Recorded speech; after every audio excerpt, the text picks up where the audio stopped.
Hi friends, I'm going to read you a story called Everybody Needs a Rock by Bird Baylor. Everybody needs a rock. I'm sorry for kids who don't have a rock for a friend.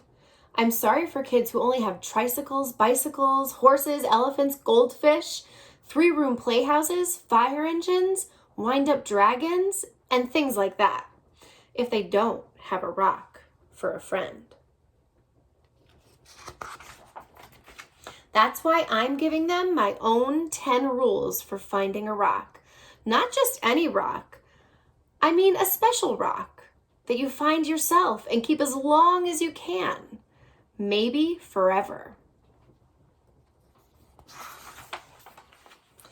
If somebody says, "What's so special about that rock?" don't even tell them. I don't. Nobody is supposed to know what's special about another person's rock. All right. Here are the rules. Rule number 1, if you can, go to a mountain made out of nothing but 100 million small, shiny, beautiful, roundish rocks. But if you can't, any place will do. Even an alley, even a sandy road.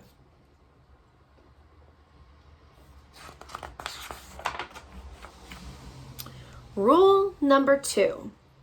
When you are looking at rocks, don't let mothers or fathers or sisters or brothers or even best friends talk to you. You should choose a rock when everything is quiet. Don't let dogs bark at you or bees buzz at you. But if they do, don't worry. The worst thing you can do is go rock hunting when you're worrying. Rule number 3. Bend over. More. Even more. You may have to sit on the ground with your head almost touching the earth. You have to look a rock right in the eye. Otherwise, don't blame me if you can't find a good one.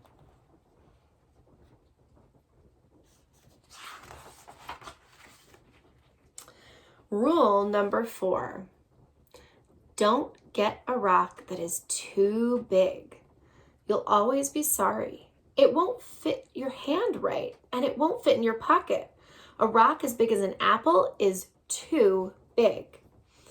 A rock as big as a horse is much too big.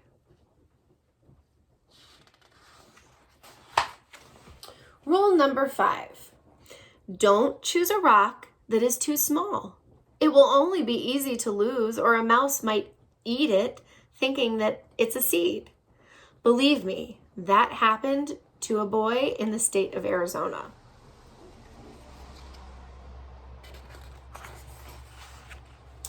Rule number 6. The size must be perfect. It has to feel easy in your hand when you close your fingers over it. And it has to feel jumpy in your pocket when you run. Some people touch a rock 1,000 times a day. There aren't many things that feel as good as a rock if the rock is perfect. Rule number 7. Look for the perfect color. That could be a sort of pinkish gray with bits of silvery shine in it. Some rocks that look brown are really other colors, but only see them when you squint and when the sun is right. Another way to see colors is to dip your rock in a clear mountain stream if one is passing by. Rule number 8. The shape of the rock is up to you. There's a girl in Alaska who only likes flat rocks. Don't ask me why. I like them lumpy. The thing to remember about shapes is this. Any rock looks good with 100 other rocks around it on a hill. But if your rock is going to be special, it should look good by itself in the bathtub.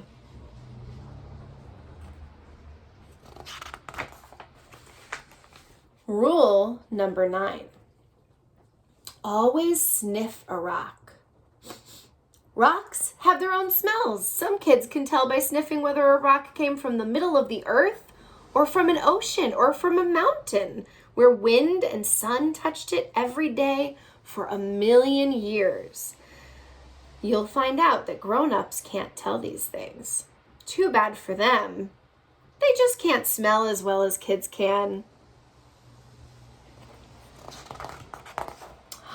Rule number 10, our last rule. Don't ask anybody to help you choose. I've seen a lizard pick one rock out of a desert full of rocks and go sit there alone. I've seen a snail pass up 20 rocks and spend all day getting to the one it wanted. You have to make up your own mind. You'll know. All right, that's 10 rules. If you think of any more, write them down yourself.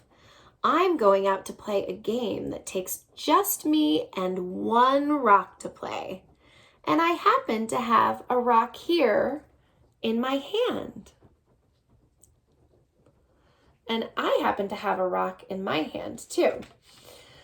That's one of my favorite stories. And I'm going to give you a challenge today.